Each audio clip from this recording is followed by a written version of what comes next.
العالمين والصلاة والسلام على سيد الأنبياء والمرسلين وعلى آله وصحبه أجمعين ومن تبعهم بإحسان إلى يوم الدين. أما بعد. اللهم صل على محمد وعلى آل محمد كما صليت على إبراهيم وعلى آل إبراهيم إنك حميد مجيد. اللهم بارك على محمد وعلى آل محمد كما باركت على إبراهيم وعلى آل إبراهيم إنك حميد مجيد. قال الله تعالى في القرآن المجيد بعد أعوذ بالله من الشيطان الرجيم. إن الله اصطفى آدم ونوح وآل إبراهيم وآل عمران على العالمين ذرية بعضها من بعض الله سميع عليم. صدق الله العظيم. Dear respected ulama, honorable guests, elders, brothers, sisters, youngsters in Islam, it's a great blessing of Allah subhanahu wa ta'ala that we have gathered here for this auspicious gathering talking about the legacy of one of the greatest prophets, and as well as his mother, alayhi salatu wasalam. And when I was contacted by Mufti Shuja that this was a event that was being held, and he reached out to me and asked if I was available to speak, I was very, very excited. And I understood right away the meaning and the importance and the symbolism of having this event. And when I came and I heard the two scholars speak, it became even more apparent that what I believed was affirmed by their speaking, that the matter of Isa alayhi salatu wassalam, as well as his mother Maryam radiallahu ta'ala anha or alayhi salatu wassalam, is a matter of aqidah. It's a matter of creed. And it's a matter which connects us as Muslims to another population of this dunya, 1.3 billion Christians. It is one of the most dynamic points of affinity between us and the Christians. It can therefore become a source of barakat to bridge the gaps in understanding, as well as bring a society which can be tolerant and coexist together. That is the importance of understanding the legacy of Isa ibn Maryam alayhi salatu wasalam. Dear respected brothers and sisters, Allah subhanahu wa ta'ala gave preference to Maryam alayhi salatu wasalam over all the women of the world. This preference allowed her to be utilized in a method, in a way which has been unrivaled in the history of mankind. Why this topic was given to me, the legacy of Mother Mary, I had to think deeply about how I could present it to you. And in that, I took some of the experiences that I have been going through as not only a imam in the area, not only as someone who studied through the entire university system, not only as someone who's grown up in this society, that how can I bring forth to some of the examples that Allah subhanahu wa ta'ala is utilizing to give benefit to all of us in this context. And one of the more scopes of perspective that I'm going to be talking about, and this might be a little bit more applicable to our youth, and especially those that are going through the university systems at the moment, is understanding the way that social constructs are constructed in society. That is, what are the norms that we experience in everyday life?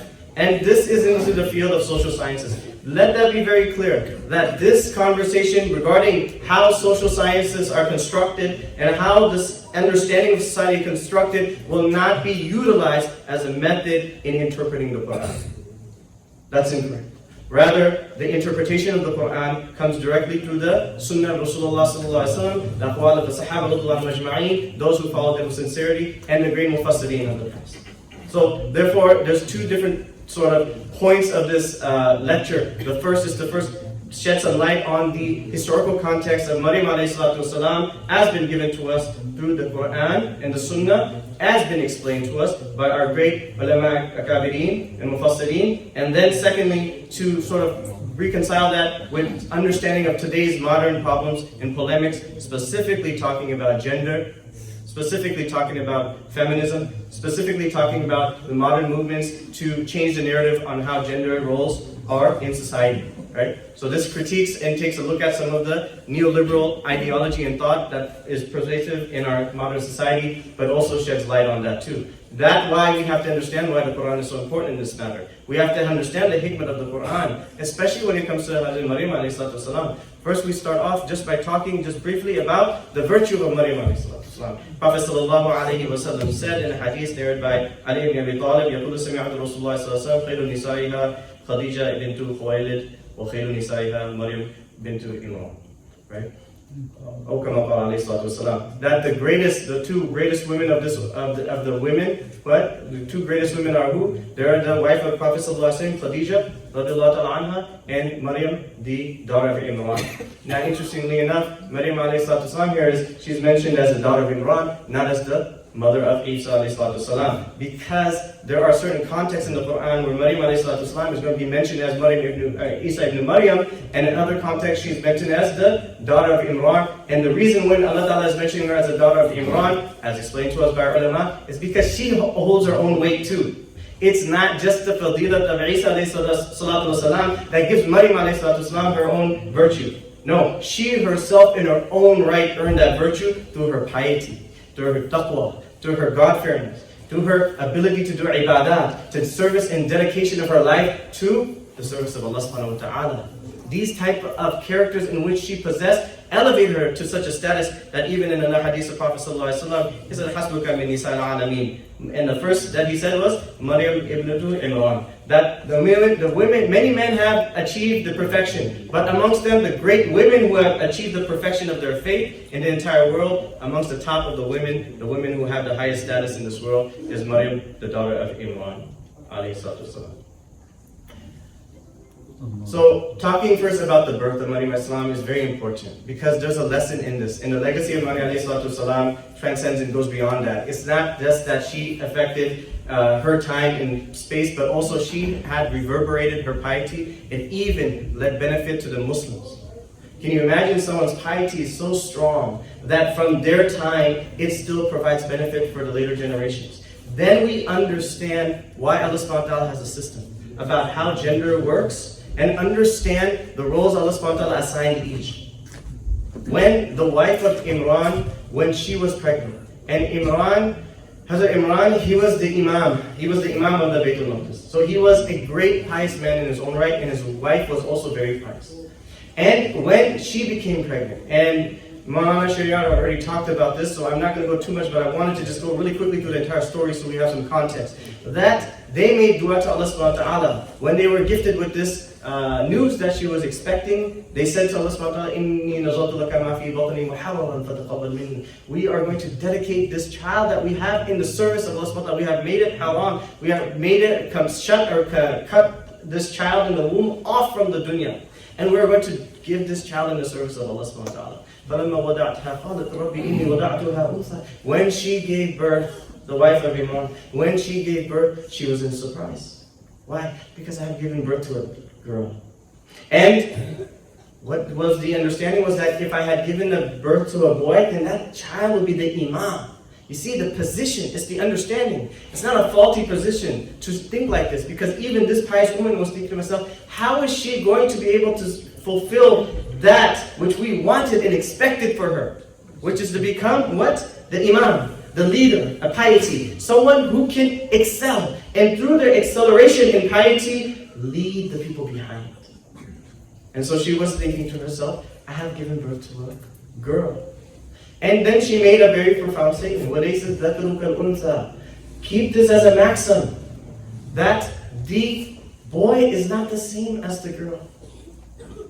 That is the words of the Quran.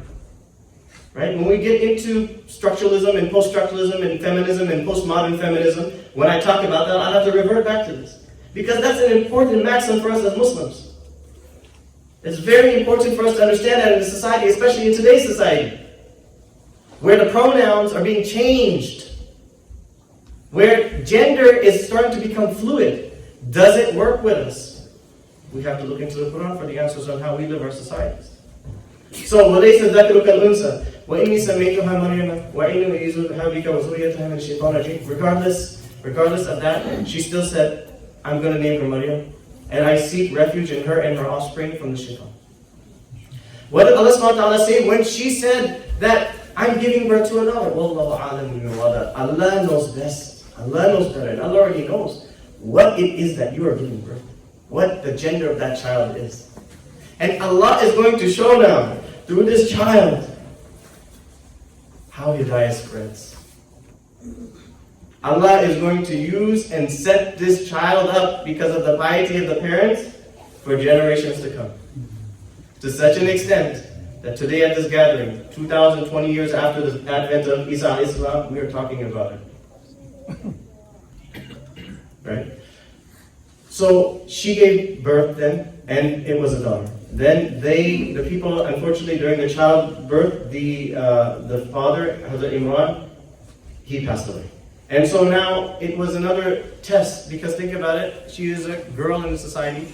Who's going to take care of her? But Zakaria alayhi salatu wasalam was alive at the time. And being the near relative, he was given preference. Well, he wasn't given preference by his people, and it might have been covered.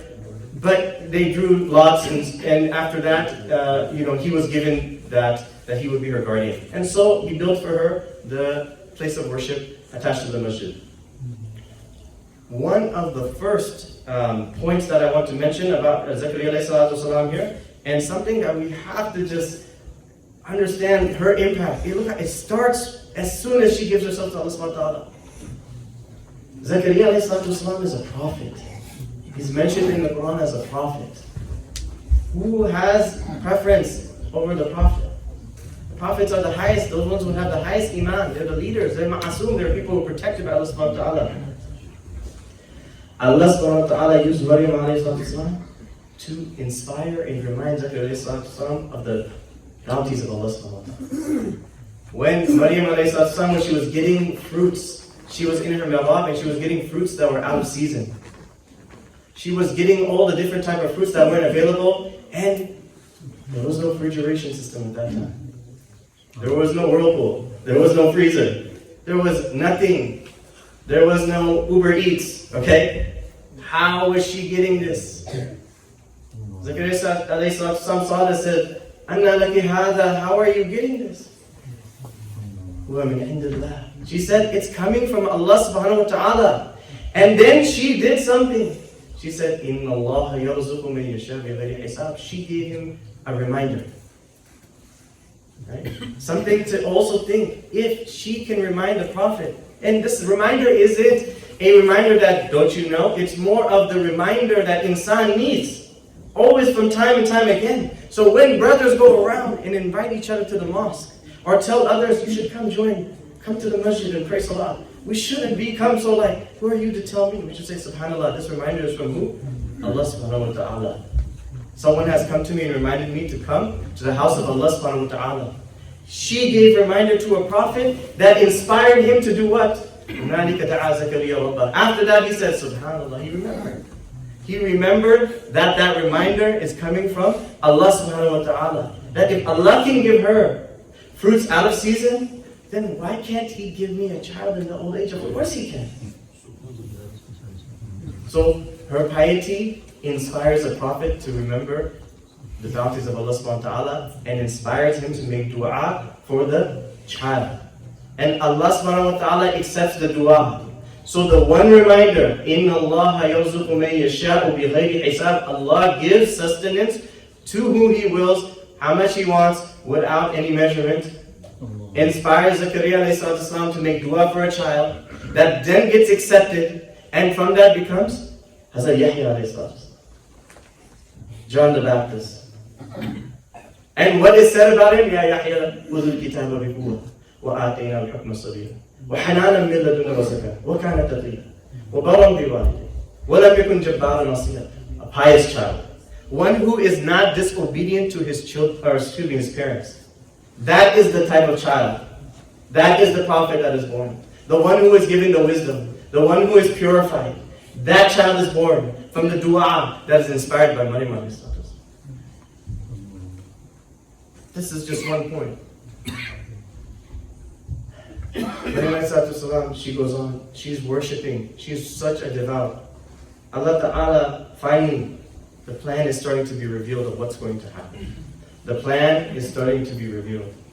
Right? Allah Ta'ala says that is called the malaikatu ya Maryam inna astafaki wa tahharaki wa astafaki ala nisa'il alamin.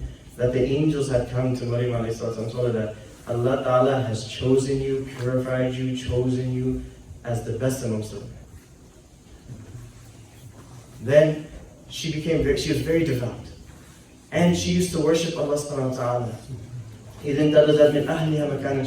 That one time when she was out of her place of worship, where she had gone to the east. But even then she was remembering Allah subhanahu wa ta'ala, breathing the dhikr of Allah subhanahu wa ta'ala, consistently in the remembrance of Allah subhanahu wa ta'ala.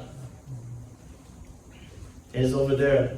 The word hijab comes in the Quran. That she separated herself. She made a veil from her people. She made the hijab. She was someone who was very, very protective of who she was. She was a very chaste and modest woman. Why? What? We have to deconstruct some of the things we think about. We think that it's only us standing here speaking that are going to make impact on the world. But let us always look back at this and realize that's not how it works. How Allah Ta'ala utilizes people to make impact in this dunya is by different means. And the impact they make is up to Allah Subhanahu wa Ta'ala based on what? Their taqwa, their sincerity of actions, and the piousness they exhibit. Don't think to yourself it's just one way. It has to be, I have to stand up and speak, or I have to do the same things as responsibility as other people are. Allah Ta'ala used someone who separated herself and put herself away from the rest of her people. It is in this moment that Jibreel ﷺ comes. And before he can even speak and utter a word, before he can even greet her with Salamu Alaikum,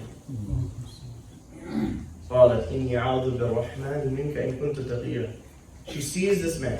And he came in the form of what? Basharan Sawiya, the symmetrical man. And he came probably in a ratio which we call the golden ratio, right? Perfect, symmetrical.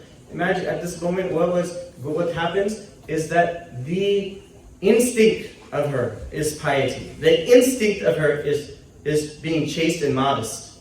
So she, immediately before he even gets a chance to say anything, she says it to him first that, fear Allah, I seek refuge in Allah subhanahu wa ta'ala. But not Allah subhanahu wa ta'ala, she uses Rahman. Rahman is a merciful. It's a compassionate. It's a benevolent. It's one that accepts tawbah. It's one that will show mercy and love and compassion on the slaves. She chooses this name. In kunta taqiya, if you also fear Allah subhanahu wa ta'ala, or she emphasizes it based on the mufassirin, they have broken this up linguistically differently. But regardless, she's giving him this, that your purpose should not be of something that is illicit. Then he tells her, No. I've been sent by Allah subhanahu wa ta'ala, and I'm giving you the glad tidings of the child. She says, how can I have the child? No man has ever touched me. I'm not a rebel. I'm not someone who's anxious. The response is very straightforward. And this is all tabdeel, and this has been mentioned, right, before by our two scholars. It's all about taqdeer. It's about understanding Allah Ta'ala is limitless. That you and my logic, our understanding and reasoning can't be utilized when describing the qudrat of Allah subhanahu wa ta'ala. There are parts where you're just going to have to stop. And you're just going to have to say, Allah knows. And Allah is able to do all things. And Isa ibn Maryam is the kalam. He is the word of Allah subhanahu wa ta'ala. Why? Because he was created from Izaq Allah Amran. He is a testimony to the fact Allah Ta'ala doesn't need the means that which He brought this entire creation and how He circumvents the entire dunya. He doesn't need those things. But rather He has His own means however He wills. So that's another point for us. Again, it's about creed. It's about understanding Allah subhanahu wa ta'ala. It's about understanding that His greatness over encompasses us. So she accepted this. Especially when He said that it's done. That's the fasting. That's the end of it. كذلك. It is how it is. إِذَا قَضَى أَمْرًا. It's the hukum of Allah subhanahu wa ta'ala. So now she knows that this is going to happen. But the beauty of her is still so strong, and her modesty and her piety, that what will the people think of me? How is this going to happen? But she bears patiently. Why? Because she believes in the tawakkul on Allah subhanahu wa ta'ala. She's told that, not fear of these things, Allah Ta'ala will take care of this. That she went away from her people after she was given the spirit blew in her, Jibreel Islam blew into her, and then she conceived, and from there she was going to give birth to Isa alayhi salam. So she withdrew from her people, and she said to herself that mittu qabla hada, I wish I was dead, and rather be forgotten. And why is she saying this? Two things. First, the childbirth, the pain of the childbirth. And as the women folk know, that this is considered the most painful. So they have this scale that says 1 to 10 pain, and the 10 is mixed in that pain. It's way more than that. Right? And this is why Prophet ﷺ said, when the baby's being born, read Surah Yasin to help with the mother. Prophet ﷺ said, the baby being born, the mother who passes away in this state, that she's a shaheed. These are sayings of Prophet ﷺ because of the pain. But the other aspect is that she could not tolerate that people will accuse her of something she did not do. And because she's not able to be patient in that perhaps her lack of patience will lead to disobedience of Allah subhanahu wa ta'ala by lashing out against people. Because now imagine the patience. Because humility she's going to go through. And you have to understand, it's not from the society in general, it's from the specific group that she's part of, which is the Bani Israel. Because she lived under the Romans. And if you know the Roman history, these people were very deviant. They were pagans, they did all sorts of stuff, which actually, we don't have time for it, but it's really relevant to how we portray ourselves today. Especially with our clothing, especially what we consider to be modesty and immodest, and conservative and non-conservative. All these things are reflective of the Roman culture and society that's been dominant for the last 200-300 years with the advent of colonialism, right? So after that, she goes back to the people. And again, she's not going to speak. And the rest of the story has already been mentioned. And she gives the ishara to the baby, and he speaks, and he says, Inni Abdullah, that I'm the child. And this is the servant of Allah subhanahu wa ta'ala. Now, going back to understanding how these things affect us in the world today. The first example I gave you is how a pious woman, how when she's in her seclusion, Allah Ta'ala is giving her this rizq. And that rizq coming to her from Allah subhanahu wa ta'ala is the inspiration for a prophet. This gives you the first idea of understanding that it's not different means, it's staying within your boundaries, what the things that Allah subhanahu wa ta'ala has created for you, that way of living. In that, there is barakat. And in that is nusrat of Allah subhanahu wa ta'ala. And in that is inspiration and da'wat and guidance for others as well too. That's the first, right? What's the second thing that comes up? Is that she gives birth to the child who then becomes the bridge of harmony at the end of time. And that child will then go on to do what? He will be the one who, I like to say, he has dual citizenship. He's with the Bani Israel at one time, and he comes back later with the Ummah Prophet sallallahu alaihi wasallam. So he came to rectify them in the temple, and they rejected him, the rabbis, and they put him in front of Pontius Pilate and said that this man claims to be the king. And after that, he goes on with his story, and we know that by the grace of Allah subhanahu wa ta'ala, he was saved. But then he goes back to Allah subhanahu wa ta'ala, he will come back as a reformer during the time of Prophet sallallahu alaihi wasallam, as a ummati Nabi sallallahu alaihi wasallam, the one who brings justice to the world, as was mentioned previously. And he will be given his ghalib, he will be made dominant on the world. And there will be an era of peace. So Allah Ta'ala uses this woman. So how does it start back? It starts back with the parents. And this is a very important point for us, especially with the legacy. Especially with the legacy when we talk about it. You should make dua for pious children. And make dua that you will dedicate them in the service of Allah subhanahu wa ta'ala. This is the sunnah. They made nazar. They made oath to dedicate their child in the service of Allah subhanahu wa ta'ala. And the sincerity of those two, Hazrat Imran and his wife, was that the baby becomes this type of guidance for mankind. That dua, we have to understand that. And what are the du'as? This is mentioned in the Quran. Rabbi ja'alni muqima as-salati wa min dhurriyyati. Who made this dua? Ibrahim alayhi salatu wasalam. And who's the other one? The other one is from the Ibadur Rahman, the people who are the closest servants of Allah subhanahu wa ta'ala.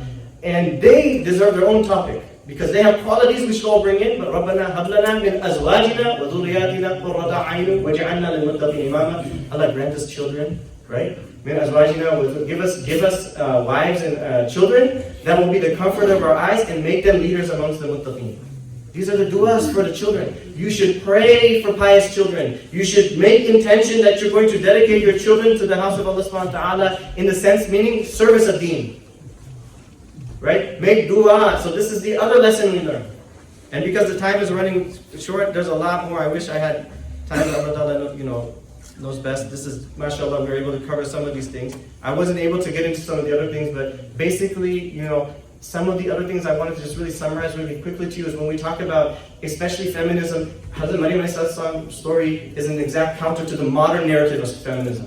Okay? Feminism stems from the very basic structure. That structure is created by language. And in that, people define that. So if we look into the postmodern feminism, we'll see that it was all decided and crafted by 18th century, 19th century Western white women that were in middle class and upper class. And their definitions of universalism for what is feminism and how women should behave and how they should be treated by men and how they should be equal, and all these lines is based on a liberal framework. And that liberal framework always bases you on what? That because we are not associated with any sort of group, then we are removed from the biases that every single group has, and therefore our point of view is the most advantageous. But this is a fallacy in itself. And Allah Ta'ala has shown that very clearly, that none of these people have ever had an effect as a woman who secluded herself in the house of Allah subhanahu wa ta'ala to the worship of Allah subhanahu wa ta'ala. And this example will always be there for every generation to come. A few benefits regarding the legacy of Maryam alayhi salatu wasalam, which I just will conclude with. I've already talked about her inspirations and the way that she gave zikr and a reminder to the Prophet, which led to the birth of a beautiful, pious Prophet, Hazrat Yahya alayhi salam. I mentioned to you how she gave birth to Isa ibn Maryam, who then goes on to become the reformer of the Jews. Then later on will come back as a just ruler in the Ummah of Nabi sallallahu alayhi wasallam. Hazrat Maryam alayhi salatu wasalam is the only woman by name mentioned in the Quran. Allah Ta'ala has talked about many different women. Allah Ta'ala has given the example of many different women. Good, pious women, as well as evil women. But Allah Ta'ala always used imra and attached it to the husband of that woman. The reason why ulama say this is because Allah Ta'ala's method, and again, this is for us. Allah's method is that He does tawbah of the woman. He does the modesty and He hides the names of the women, because this is how the general public way of speaking is. It's a lesson for us. Right? Every woman is dressed like this, but Maryam alayhi salatu wasalam is not. Two reasons. One is that she attained such a high height, right, that she obtained some of the qualities that prophets also got, the men. And that's from Surah Tahrim, and you'll find it in the last ayah. وَمَرْيَمَ ابْنَ إِمْرَانَ الَّتِي أَحْسَنَتْ فَرْجَهَا فَنَفَخْنَا فِيهِ مِنْ رُوحِنَا وَصَدَّقَتْ بِكَلِمَاتِ رَبِّهَا وَكُتُبِهِ وَكَانَتْ مِنَ الْقَانِتِينَ. Right? So she's saddaq, she is siddiq. This is the highest level. Right? And you'll find this in the tafsir regarding this. But the other reason is because it had to be very clear, again, aqidah, that Isa is not the son of God, but rather Isa is the son of Maryam alayhi salatu wasalam. This is why her name comes in the Quran. And the last, and I will finish with this. Her benefit was so great that she is one of the prime reasons in early Islamic history that some of the Sahaba radhiyallahu anhum survived, and Allah Ta'ala made this deen dominant in the peninsula. How is that? When in the 5th year of Hijrah, 5th year of the Meccan period after Nabi sallallahu alayhi wa sallam accepted Shahada, started to preach Islam, and the Sahaba started to accept Shahada, the persecution of the Quraysh was so intense that some of the Muslims were given mashwara by the Prophet sallallahu alayhi wa sallam that migrate to Abyssinia. Over there is a just Christian king named Najashi. That's the Arabicized version of Najash, or Negus, Najas. That's the Latin version of it. But he was an Abyssinian king. He was very pious and Christian. these Muslims, their numbers between 20, depending on the riwayat and on the different tarikh, the historical books, 20 to 7. And very prominent Sahaba in there. Hazrat Zubair ibn Awam radiallahu anhu, Jafar bin Abi Talib radiallahu anhu, Abdul Rahman ibn Auf radiallahu anhu, and even Hazrat Abu Bakr radiallahu anhu wanted to also participate in this migration. When the persecution was too much and they abandoned everything, and as refuge, as refugees, as people who have nothing, boarded the ship, sailed across the Red Sea, and the Quraysh found out about this, of course they gave chase to them. But they had arrived in that kingdom of Abyssinia, and the king had given them solace and refuge. But the Quraysh sent a delegation, and not just any delegation. They sent Hazrat Amr ibn al-As radiallahu anhu. And if you know the seerah of the Sahaba radiallahu anhu, you will know that he was a very, very politically savvy man. He was very good with the diplomats and courting people. And he had a lot of trade in Egypt too, so he knew the region very well too. And he knew all the particularities of the people, especially the Christians. So he gets over there, he's like, I'll talk to the king. I'll handle this king. Don't worry. We'll get these people back and we will persecute and finish them. So he arrives there. He goes to the courtesans and the people in the court and the priest. And he shows up. He says, we have some people that have rebelled. They renegade from us. They've started their own religion. They're causing problems. Now they fled to you. Here are some gifts. Let me talk to the king tomorrow. Let me just sort this out. I need these people back. So, with the gifts and with the eloquence in linguistics and language, he spoke to them. They said, yeah, we'll get you an audience tomorrow with the Najis. So the day comes. Now, these band of Muslims, these Sahaba, these original, right? They didn't know in the year 5 after Prophet ﷺ declared his Nabuwah that Islam is going to do what it did. But obviously they had faith in Allah subhanahu wa ta'ala. That's why they were Muslims. They were strong Muslims. A lot of persecution. They're called in front of the court. And the Najis is there. And Amr ibn al-As, he's over there. The first thing he says to them, when they enter the court and he's giving the audience, he bows and goes down in front of the king. And when the Sahaba come, they don't. So what does he say? Your Majesty, look at these people. They don't even bow to you. You see this political savviness he has. He's very smart about these things. But the Sahaba, very fearful, in a state of flight, and in a state of anxiety. They're refugees. They got together and said, what are we going to say? Hazrat Jafar ibn Abi Talib, he's appointed the Emir, you're going to speak. And he said, I'm going to speak only the truth. Now imagine being in front of the king who's giving you solace and refuge. And you don't know what's about to happen. And you can't go back there. You know what's going to happen if you go back. So the king is then told, Majesty, right? And at this time, Amr ibn al-As was not a Muslim. Later on you find this story. It's a beautiful story, but no, you can talk to Mufti Sahib about that. He'll give you that story. He says, these people, they renegade against us. They found fitna. They've started their own deen. And it's causing a ruckus amongst us. Now they've come over here, give them back to us, please. So the king asked him, what do you say about this? And Hazrat Jafar, he says that, oh king, before we were barbaric, we used to fight with each other. Then Allah Ta'ala raised the Prophet amongst us, who enjoined good on us, and forbidden evil, and gave rights to the orphans and the weak. The king was very much impressed, because he was a pious Christian king. Then after this, Amr ibn al-As saw that, it's not persuading him. So he interjected. Ask what they say about Isa ibn Maryam. Ask what they say about Isa ibn Maryam. They have blasphemy.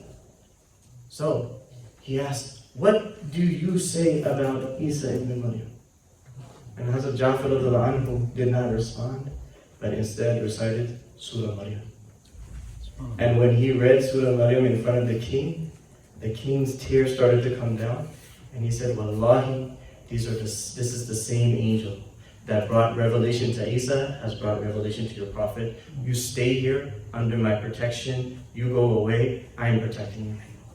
This is how Hazrat Maryam Islam 600 years later, her piety saved a band of Sahaba who then went on to do some of the greatest things in human history. Understand, dear respected brothers and sisters and elders in Islam, our own ideas about how things should work, it's not going to lead to success. What is success is what Allah Ta'ala has shown us through the way of the Quran and the Sunnah. May Allah Ta'ala give us tawfiq. And I do say, last but not least, may Allah Ta'ala allow us to be in the company of the Salaf al-Salihin, the pious people. I'm very honored and very thankful to Mufti Shujat Sahab that he allowed me to come and speak in front of you and such a dynamic scholar. I'm very happy that to have such a blessing in this mosque. You should take full benefit. And the Aqidah thing is very important for you young university students. Please spend some time. There's some very easy Aqidah books. Aqidah Tahawi is very much very universally accepted Aqidah book. Sit down with the Shaykh and learn these things because it's very important for you, especially going into a university setting. Understand to not let these structuralism and post-structuralism and all the different social sciences affect these type of things. And at the end of the day, we praise Allah subhanahu wa ta'ala. Wa akhiru da'wana and alhamdulillahi rabbil alameen.